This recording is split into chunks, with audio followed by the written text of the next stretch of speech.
If I was hired for the Mavs GM right now, what is my first order of business? Is it trading Anthony Davis? Is it shopping the other vets? Is Max Christie available on today's Locked On Mavs? This is Cooper Flagg, and you're listening to Locked On Mavs. I think that's a good question. Good morning, Isaac. You are Locked On Mavs. Great, your daily Dallas Mavericks podcast. No one's dying. Part of the Locked On Podcast Network. Still killing. Your team every day. I'm going to get a city like back. You are Locked On the Dallas Mavericks. My name is Isaac. I'm one of your hosts of the show, covering the Mavs for the last 10 years, alongside my good friend Nick Angstead. And today, I'm talking about the next steps for the Dallas Mavericks. What does the future hold? What if I was hired today to be GM? What would be my first order of business? Someone asked on our Locked On Insider program today. We do a Q&A once a week, which is another reason why you should already be subscribed to that. And someone asked, hey, if it was you, Nick, and Slightly as a three-way I guess it would be more than a GM situation, who would have the craziest trades and all this stuff? And yeah, it made me laugh, made me think about it. And everyone right now in the Mavs media is playing the, hey, if I was the GM right now, what would I do to rebuild, retool around Cooper Flagg? So I'm like, hey, if everyone else is playing it, I would have played too. So I'm going to play today. I'm going to do what's the next steps for the Mavs. Little quick order, little family business here at the top. Mavs announced today that Dante Exum is out for the entire season. Super bummed for him, honestly, more than the Mavs, because the season's already over for the Mavs. It doesn't really matter too much for Dallas. Because the decision to sign him is already made. You can't really do anything about it now. He's on the minimum contract. Where they're at now, they're so close to the apron that they are hard capped at already that they can't create a roster spot for him. And replace him. They can't release him or waive him and then sign another player like a Dennis Smith Jr. because they don't have the cap space to do that. In order to sign someone to replace Exum, if you got rid of him or you waived him, you'd have to wait till like January, February until that prorated amount would be cheap enough for you to fit that contract under the apron. So we could go back and relitigate everything that happened this summer with, hey, the decision to commit to him. They committed to sign him to a minimum contract to bring him back before they even had a roster spot. And then they end up having to waive and dump Omax to create the roster spot. It's not like Omax had a future with Dallas anyway. They kind of made up their mind already about him. So now you can make the whole argument of they should have brought in or they should have kept someone else over a Dante Exum, like a Dennis Smith Jr. or Robinson Earl or someone else out there. And yes, you can make that case. But ultimately, the Mavericks suck right now. They're probably going to suck all year. They're trying to lose. They're going to lose. And yeah. That's that with Dante Exum. I hate it for him. I hope this isn't the end of his NBA career. Let's continue on. Let's do this. If was brought on board right now, what's the first for the Mavericks front office? What is the first order of business? And I think the first order of business, if you are Patrick Dumont right now, is you got to get somebody in the room to call the shots, to lead this thing that has done it before. I've done a one more thing on potential general manager options or candidates. You can go back and listen to that. It's like a 15-20 minute episode. We have talked about it numerous times on this podcast, Nick and myself, Nick and Slightly, about general manager things or options or paths that they could go down. I think for me right now, if I was put in charge and if Patrick Dumont asked me and said, hey, what should I do at the general manager spot? I would say, hey, above all else with the different candidates out there, I want somebody that can walk into the room and say, I've been there, I've done that. Preferably someone who has built a championship caliber of a team. Who would fall under that category? Yes, a Dennis Lindsay type. Has he won a title as a GM? No, but he's built some good teams. He's been a part of building some really good teams, like his tenure in San Antonio. A Masai is like a home run type of hire, right? Has all the connections, did a pretty good job in Toronto. They won a title. You could talk about David Griffin. I've thrown David Griffin's name out there a lot, however you feel about Griff, but he He built some teams in Cleveland. Yeah, I just want somebody in the room who's done it before. I think they've already went outside the box. They've already gotten cute and swung for something different, bringing in Nico from Nike. And now just get somebody in the room who's done it, that has the experience. Don't play around with it. And I think that's the first order of business. Now, Mark Stein on his Substack on Thursday afternoon dropped a piece, which y'all should already be subscribed to Stein's Substack. He dropped a piece on trade chatter right now around LaMelo, Ja Morant, Trae Young, how that the trade chatter around the league is heating up. And he talked a little bit about the Mavericks in that around the league notes, whatever he calls it. I forgot what he calls it, his league talk. And with the Mavericks, he said, he says in there, everything that he's heard is that they are kind of slow playing, that Patrick Dumont is not in a rush to hire a GM right now, that he has this kind of newly formed cabinet around him that he has been used to hearing from Nico Harrison for the past few years, and only Nico, that now he's formed this like cabinet of basketball people, that Cuban is back on. Cuban's voice is being heard. You have Matt Riccardi, you have Michael Finley, you have Jason Kidd at that table too, that has formed those relationships with Dumont now. So you have these people at the table that you could say it's a little Game of Thrones-ish. I've joked about that before on a previous show, but however you want to describe that group of people, it's different. It's a different layout than what it used to be with just Nico going straight to Dumont. So how long Dumont does this type of structure, we have no clue. But at some point, you need to, at least I think so. If I was given the option, I would find somebody to put in charge of everything and saying, you are the general manager. You have done this before. Now come do this again in Dallas. And I think that's my first move from there. Once you establish who that is, once again, if I was put in charge and I establish who that was, let's just say a Dennis Lindsay or Masai or David Griffin, whoever it is, one of those guys, I think the next order of business is trading Anthony Davis. I am going against the grain. I realize it's against the grain. I realize I'm in the minority of this, even with like super way smarter people than I am with basketball, like the Bobby Marks of the world and other people in national media that have consistently said Anthony Davis needs to get back on the floor and show and prove his value for an extended amount of time before you trade him. I get the sentiment of that. I get it. But I think I swing the opposite. I said this the other day on the show, but I think I swing the other direction of saying, are we sure that Anthony Davis getting back on the floor as a member of the Mavs is the best thing for the Mavs if they plan on trading him?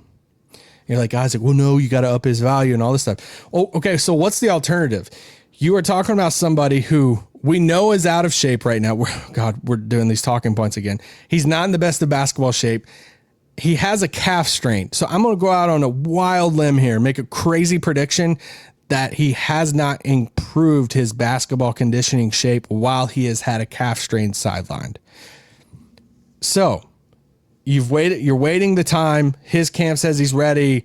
Mavs, training, Dumont, everybody says he's not. They don't want to risk the re-injury.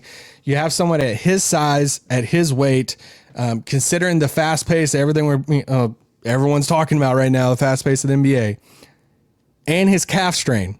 I don't like that combination of throwing out someone that's making over $50 million in the 30s. I don't like and you plan on trading him. I don't like that combination. I think if you are committed behind the scenes that, hey, we want to entertain the offers and our desire is to trade him, I think you need to try to sell people on the hope of Anthony Davis instead of risking putting him out on the floor and him tearing his Achilles. I think him tearing his Achilles, something bad like that, past the calf strain, is literally one of the worst things that could possibly happen to the Mavericks over all these decisions they have to make in the coming months.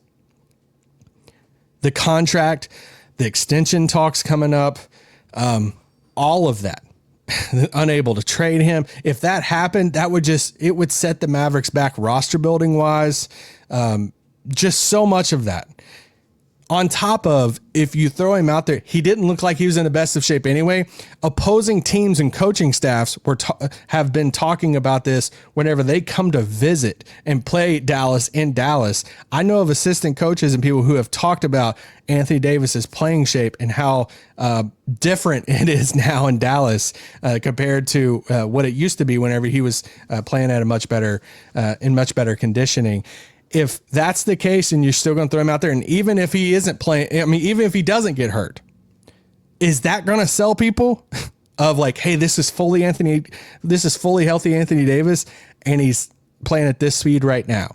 I don't know if that fully helps his like trade, his trade value either. So I'm in the camp of, I think you got to entertain it much, much quicker. Let's take a quick break, and then I want to continue talking about what I would do next if I was the GM of the Dallas Mavericks. This podcast is brought to you by our friends over at Quo. Quo, that's Q-U-O, Quo. Now I got to find this. Gosh, where is this? Oh, here it is. It's at the very bottom. Nick hid it from me. Let's talk about something every business knows too well. Missed calls. I suck at missed calls. When a customer tries to reach you and you can't get through, that's money slipping away. Quo, spelled Q-U-O, is the smarter way to run your business communications so you never miss an opportunity. Quo is the #1 business phone system built for 2025, not 1995. It's simple, modern, designed to help you communicate faster, look more professional, and stay connected wherever you're working. Your whole team can share one number and collaborate on calls and texts like the shared inbox, which means customers get help faster. Try Quo for free at quo.com/LockedOnNBA. That's QUO.com/LockedOnNBA. And yes, you can even keep your existing number. Quo. No missed calls, no missed customers. This podcast is also brought to you by our friends over at DoorDash. Man, I don't know about you guys. If you have a growing family with kids and stuff, sometimes after work, you just have to do the DoorDash when you get home because you're like, I don't feel like cooking right now. Just can't do it. And during the NBA season, DoorDash has found the perfect way to keep fans in their bag all season long. Whether you're watching the highlights of your fantasy team or just your favorite player like Cooper Flagg, DoorDash makes every game night even better. DoorDash is the official on-demand delivery platform of the NBA, and they're celebrating with something called the Bag Drop. Every time an NBA player scores 50 points in a game, DoorDash drops 50% off your order with Dash Pass the next day, and you automatically enter it for a chance to win the ultimate fan bag. Ooh, that sounds fun. So next time someone goes off for 50, God. So next time someone goes off for 50 points, use the promo code NBA50 the next day to get 50% off on DoorDash with Dash Pass. Plus, your shot at the bag drop. Dash Pass members only, 50% off, up to $10 a day after a 50-point game with promo code terms apply. No purchase necessary, ends April 13th. Open to U.S. residents 21 or older. Visit DoorDashInYourBag.com for full details. DoorDash in your bag all season long. Shut it down! Let's go home! Ooh, there we go. Listen to that transition music. It's incredible. So good. All right. Sorry, I just had to cut it off. I should have just faded it out. That would have been a pro move. Y'all love to point out whenever I'm not as slick with the transitions. Don't tell Nick. Doing a pod today. If I was GM right now, what would be the next order of business? I talked about how I would go about hiring the next general manager, which I guess that would be replacing me. But y'all get the point. Y'all get the point of what I'm doing right now. Advising Patrick Dumont, I guess that should be the proper title of this. I want somebody in the room that is calling all the shots, that has experience, that has been there, done that before. Don't get cute anymore. Don't try anything new. Let's get somebody who's done this before. And the first order of roster business after that is I would trade Anthony Davis sooner rather than later. I think I am not willing. I think him having a catastrophic injury with the calf injury, getting back on the floor at the condition that he's in now, I think that is worse for the Mavericks long-term than what they could potentially get back for him in a trade right now. I think you need to wait till December 15th because then that's when all the options are on the table. So if it was up to me, I think I would wait for the next reevaluation, and then I would come out again with saying, hey, we're going to take another 7 to 10 days and kind of go from there and kind of push this thing, try to negotiate some things, and try to get this AD trade right now. Now, I got to shout out Mark Cuban, man. Mark gave an incredible quote to, incredible quote, man, to the Athletic and Varden over at the Athletic, of that we want to win. You know, we're not trading AD. Classic Mark. We're back. We are back. The Mavs are back. Whenever we're getting Cuban quotes to the media saying that we are whatever it is, fill in the blank. Yes, which is the funniest lie right now.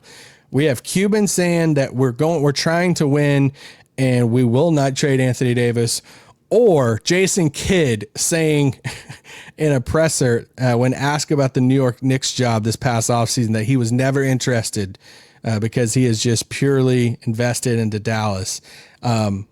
Incredible. I want to say incredible poker face, but I don't even know if we can make the poker jokes anymore. So just incredible moments. Shocker here. Don't buy Mark Cuban one bit. You got to say that publicly. I get it. But yeah, I don't buy that. There's too many people, I believe, that they will shop him. So yeah, I think I would trade him before the end of this year, maybe even before Christmas. And we have talked about this before, but the return value for Anthony Davis is not going to be something that you are going to be telling your grandkids about one day. It's not going to be awesome. I've repeatedly said this, whether it's our Locked On Mavs insider program, whether it's on Twitter, whether it's in person. There are 3 categories of assets that you look for in a trade to come back in a deal with Anthony Davis. You're looking at a draft pick, you're looking at a young player, you're looking at cap space. I just want 2 out of those 3 at least. If you can achieve all 3 of those, incredible. But I think realistically, going into negotiations with someone of saying, man, can we get 2 out of these 3? Can we get a young player and a pick, but not really open up a ton of cap space? It's just 2 out of those 3 at least. All right. So that's what I'm kind of going for with the Anthony Davis trade. It sucks. It sucks for him. I think you're going to have to work with all parties involved in this. Clutch is going to be involved. They're already involved. And I think it's just going to be we're going to work with Clutch. We're going to find a situation. We're going to find a deal with everybody. Like, the fans have not connected with Anthony Davis, and a lot of that hasn't been AD's fault. Yeah, you got to play, but it's anybody who comes back in the Luka trade, it's just going to be hard. And I've hated the situation for him. So anyway, AD is that second order of business after you hire a GM. Third order of business, you meet with Kyrie Irving. I think you sit down with Kyrie Irving, you sit down with his agent, his stepmom, and you say, hey, what do y'all want? Because we want you in Dallas. We want you in Dallas long term. We want you in Dallas for the next handful of years at least. We want you in Dallas right now. We want you with Cooper. We want you with Jason Kidd. We want to start the season next year with you and Cooper. We want you with the next draft pick that we get, whether it's a Darren Peterson or a Michael Brown or whoever the top prospect that you could get in that top 1 through 6, 1 through 7. If you things land good for you, we would love to have you on this team. Plus, hey, Kyrie, we can't suck next year. Like, we can't do this again next year because we don't own our pick next year. This is the only time to do this. We want you to stay here. We love you in Dallas. If after all of that, Kyrie looks at you and says, hey, I get it. Love you guys, but I don't want to throw away this year and I want a better winning opportunity right now, then you work with him to find a new home before this deadline. Whether it's Houston, whether it's another team out there. Yes, but I hope he stays in Dallas. And that's my third order of business. The fourth one, I'm going to add this in here before we take another break here. And this is kind of a little one that I don't think a lot of people throw in there. And this, I'm just going to throw it in there because I'm always looking at all these different angles of leadership or where the Mavericks have failed in the past year. And that is good connection with fans. I think if you hired me right now and said, what should I do? I'd be like, all right, hire the GM. I think you should trade AD sooner rather than later. I think you try to convince Kyrie to stay and weather through this right now. And then I would say, I think you need to do something between now and the end of the season. You need to be finding ways to connect with your fan base and to incentivize your fans and to show your fans that you appreciate them and you love them. Because that is obviously broken a lot of fans in February. And you're like, Isaac, what does that even mean? I'm just throwing everything. I'm getting all these people in a room and saying, hey, throw out ideas. You're going to have to eat money to do this, but I don't think money is the biggest issue for the Dumonts right now. I don't think they're, living paycheck to paycheck. So I would be like, hey, do one of those jersey things to where, hey, at one point this season for this whole week, you can bring in an old jersey and we will give you a new jersey. Or do more stadium giveaways. Better ones. Like everybody at this game is going to get a Cooper Flagg jersey when you walk in the door. Or, hey, we're cutting concessions by 50% for the rest of the season as just a small token, a small sign to our fans.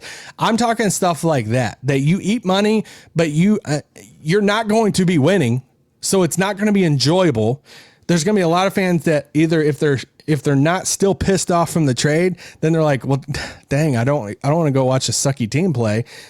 Incentivize, connect, try to regain that trust and passion and love from fans that are kind of on the outskirts right now. So that's something else I would do. Let's take another quick break and I want to come back and talk about some more trades, including one that might surprise you in a Max Christie. This podcast is brought to you by our friends at Prize Picks. This episode, yes, is all about Prize Picks. You and I make decisions every day, but on Prize Picks, being right can get you paid. Don't miss any of the excitement of this sports season. Whether you're following the NFL, NBA, or both, there's no better time to jump in on the action. If you haven't tried it yet, Prize Picks is the simplest way to play. Just pick more or less on at least 2 player stats, and if you get them right, you win. It takes less than 60 seconds to make your lineup, and you can play anywhere. Prize Picks operates, including California, Texas, and Georgia. The new Stacks feature is a game changer. You can now pick more on Steph's points, threes, and assists in the same lineup. You can put more on all of those. That's part of the new Stacks feature. Download the Prize Picks app today and use the code LOCKEDONNBA to get $50 in lineups after you play your first $5 lineup. That's code LOCKEDONNBA for $50 in lineups after your first $5 lineup. Prize Picks. It's good to be right. Shut it down! Let's go home! All right, here we are. Went through a bunch of different things I would do as the first steps to kind of rebuilding around the Mavs and Cooper Flagg right now.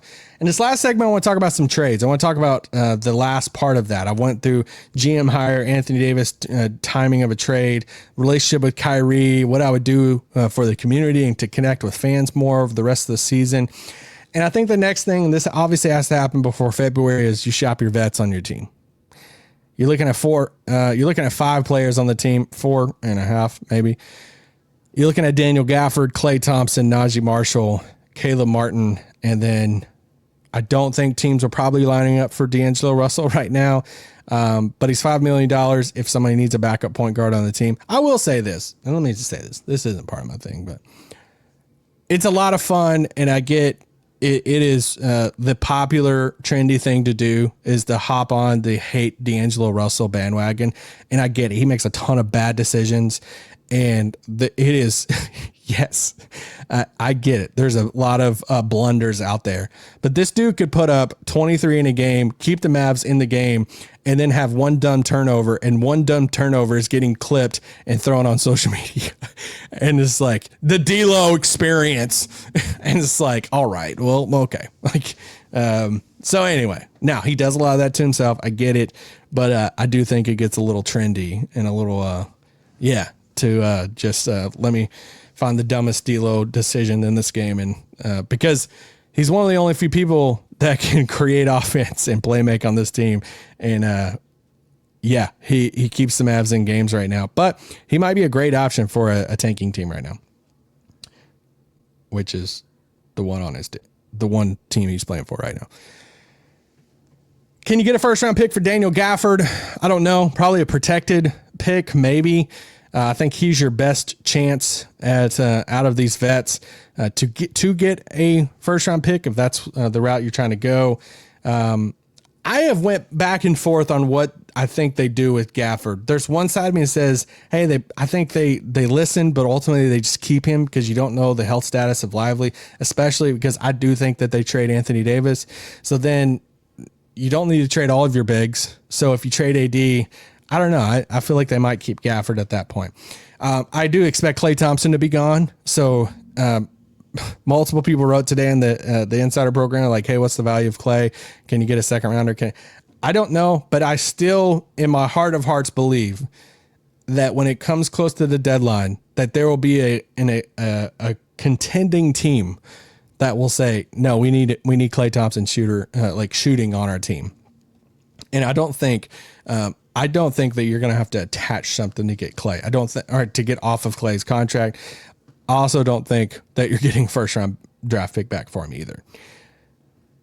So, if you help Klay get somewhere that he wants to be and you bring back an expiring contract, I think that's the win for Dallas at that point.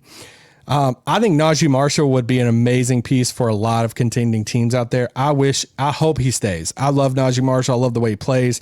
I think he'll help this team a lot next year. So I want to keep him. But if someone comes calling and says, hey, first round pick for Naji, I think Dallas is listening. If anyone is willing to take Caleb Martin, then you drive them to the airport for that. And then we've already talked about D'Angelo Russell. And I want to end on the roster part with this.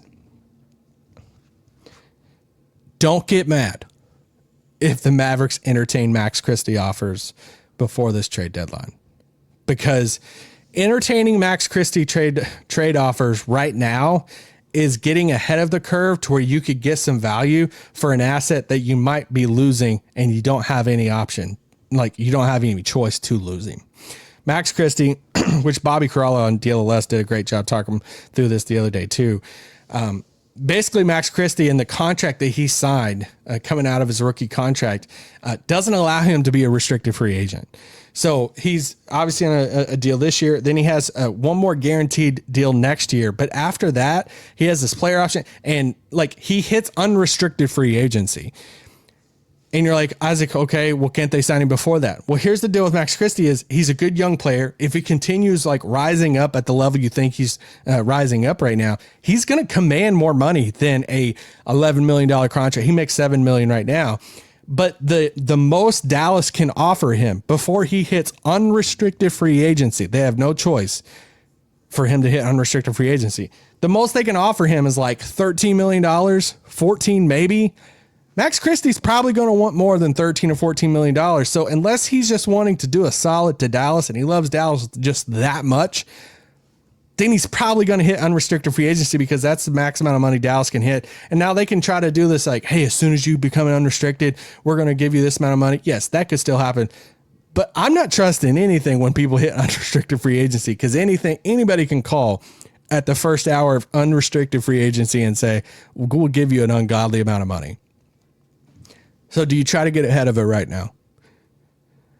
If you think Max Christie is going to play himself out of a 13 or 14 annual year amount of money over the next 12 months, do you try to get ahead of it right now and say, hey, we love Max, but we also don't want to lose an asset for nothing in the summer of 2027? Would a team give up a first round draft pick for Max Christie? I actually think they would. So I would understand it. It would suck because he's young and he's a good player, and I think he fits around Cooper. But if someone came calling and said, hey, we'll give you a first round pick if you gave us Max Christie this year because we know you're probably going to lose him, or you could lose him for nothing in the summer 2027. Yes, because let's say he finishes out the rest of the season like super hot. He's great. He's just, continues to rise. That's going to be one of the major talking points next season is, dude, Max Christie's looking awesome. He made a leap. Mavs can't pay him. He's going to be an unrestricted free agent. Teams could sign him for whatever. So anyway, there's the Max Christie thing. A couple things I would not do is you can't bottom out completely because after this year, you don't have control of everything. We've talked about this on the pod. You don't have control of your picks. So whether it's a pick swap, whether it's the pick is gone completely, your pick swap is with OKC. So you basically you have no pick next year. The year after that, you're going to have pick 30 or 31 or 32. And then the year after that, you're going to have a pick swap, but you're going to have the Lakers pick, which could be okay. And then you have another pick swap the year after that with Houston or San Antonio or somebody, and it's going to be in the late 20s. So yeah, you don't have control of your picks. So you can't bottom out completely and just trade the whole roster. And then because if you suck more past this year, it really doesn't matter. You don't benefit anything from it. You also can't attach anything right now to get off anything. I know there's some contracts on this team that are not preferable. Caleb Martin's, say Klay Thompson's. Do not go into this saying, hey, I'm going to attach a second round pick to get off this contract. I don't think it's worth that much. Just keep the player at that point. Let another year go by and then entertain it again this summer. Don't attach any second round picks to get off of a contract. And I think that's all I got. I think that's all I have. So many of you guys are disagreeing right now in the comments probably, and that's part of it. This is fun. This is what makes this phase of the Mavericks kind of entertaining right now. Someone put in the insider thing today of, hey, how are you holding up? It's a tough season. I'm like, it's going to be a long season, but I'm relieved that Nico was gone because that's the first step for this thing to try to get back on track. And now we can all the Nico timeline player, all the stuff is thrown out the window. Now everything is on the table. So I think in a way that's kind of weirdly fun and entertaining because now there's more options at the table. And I think they can take a healthier approach to building around Cooper Flagg. So I just think the first step is they got to land on who this shot caller decision maker is. And I hope it's somebody that has experience. I'll be back later on today with one more thing, talking LaMelo Ball and if LaMelo Ball could be a fit in Dallas. That should be a fun conversation. Shout out to LaMelo. Or Ja. Who would you rather have, LaMelo or Ja?